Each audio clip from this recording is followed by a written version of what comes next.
So hi guys, for today's video, tatakal natin ang finite geometric series. So let's get started. So ito yung objectives natin. Define geometric series, find the sum of the finite geometric sequence, and solve accurately the sum of the terms in a geometric sequence. A geometric series is the sum of the terms of a geometric sequence. In symbol, S of n is equal to a sub 1 plus a sub 2 plus a sub 3 plus a sub 4 plus so on into the last term, where S of n is the sum of the terms in geometric sequence, R is the common ratio, a sub 1 is the first term, a sub n is the last term of the sequence, and n is the number of terms. So, lagi niyong tatandaan itong symbol na to. And then yung meaning nila. So, to find the sum of a finite geometric sequence, use the following formula. Formulas. So, meron tayong dalawang formulas dito.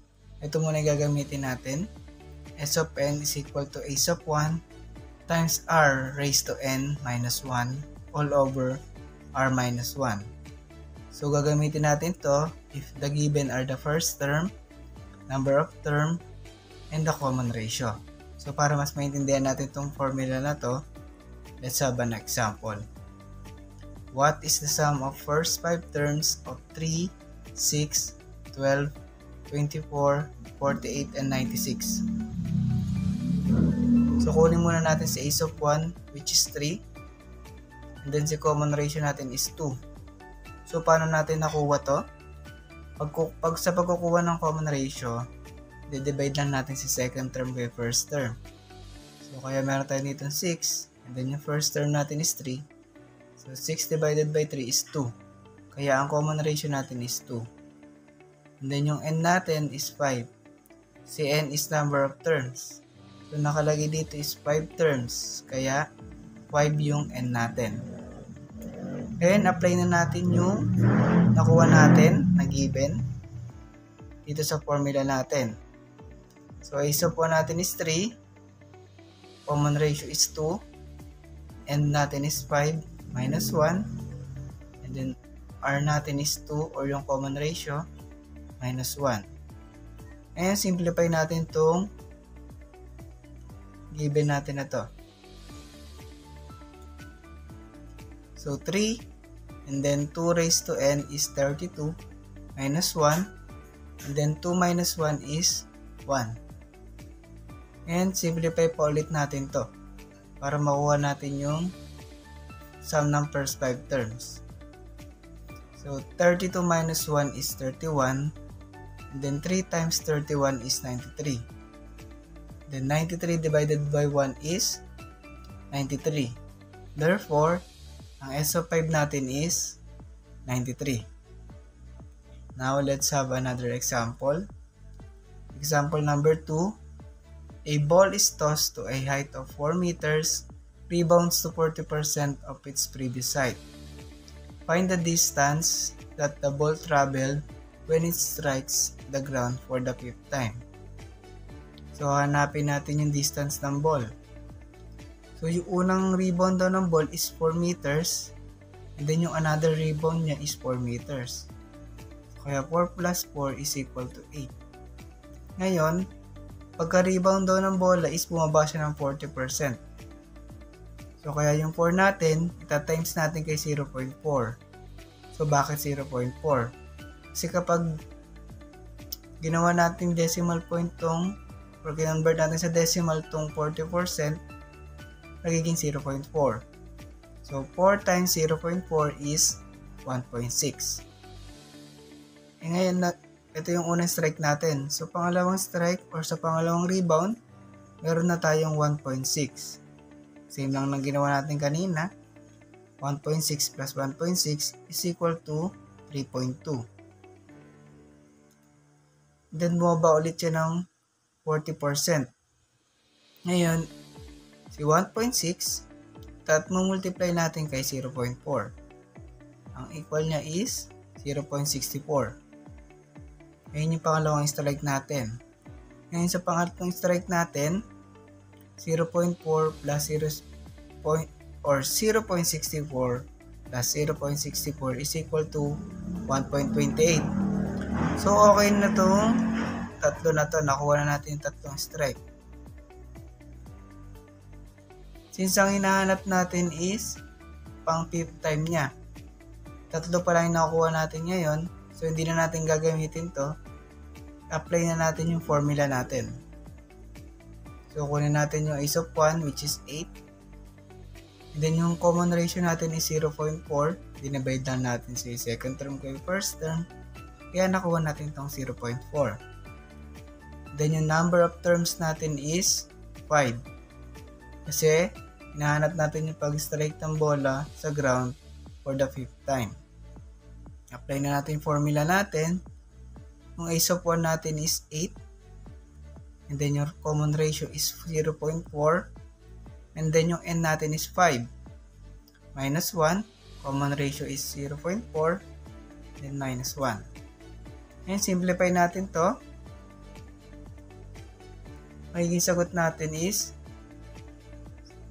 pag sinolve natin itong 0.4 raised to 5, and then minus 1 times 8, magiging negative 7.91808.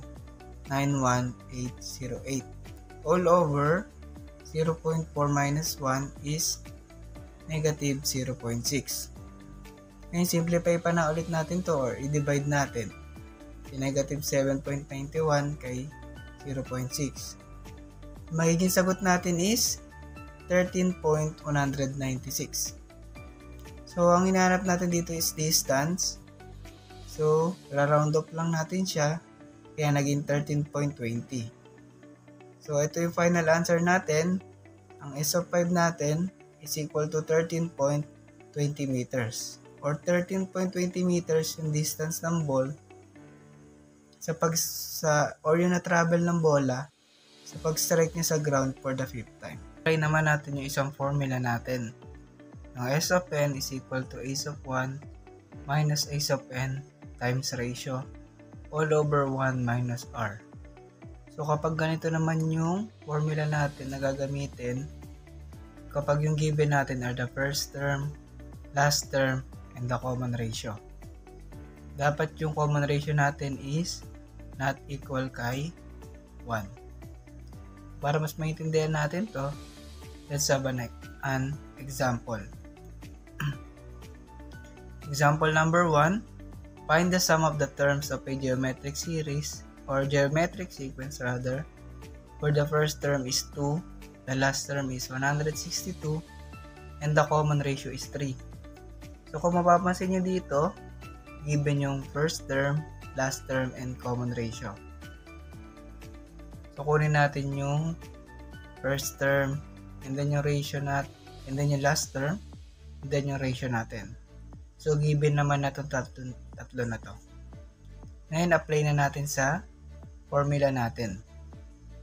So yung ace of 1 natin is 2 minus ace of n is 162 times 3 or yung common ratio natin all over 1 minus common ratio is 3. Now, simplify na naman natin to. So 162 times 3 is 486. And solve na natin. Or ito pala yung nasa baba natin. 1 minus 3 is equal to negative 2. After natin masimplify, solve natin to. 2 minus 486 is negative 484. And negative 484 divided by negative 2 is 242. Therefore, ang S of n natin is 242. Okay, next example para mas lalo natin maintindihan. Find the sum of the terms of a geometric series or geometric sequence where the first term is 4.